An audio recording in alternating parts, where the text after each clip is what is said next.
જિલ્લામાં Gandhinagar state monitoring સેલની ટીમે મોટી કાર્યવાહી હાથ ધરી છે। સાયલાના ઢેડુડી ગામ નજીક નેશનલ હાઈવે પર આવેલી હોટલના કમ્પાઉન્ડમાંથી લાખો રૂપિયાનો ઇંગ્લિશ દારૂનો જથ્થો ઝડપી પાડવામાં આવ્યો છે। સ્થાનિક લોકોએ પોલીસને અંધારામાં રાખીને કરવામાં આવેલી આ કાર્યવાહીને લઈને અનેક સવાલો ઊભા થયા છે।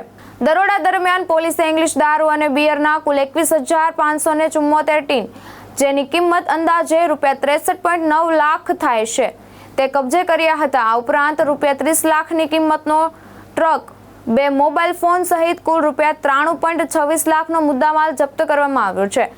આ મામલે ટ્રક ચાલક કરણસિંહ કાલમુર જમાર હરિયાણાવાળાને ઝડપી પાડી કાયદેસરની કાર્યવાહી હાથ ધરવામાં આવી છે।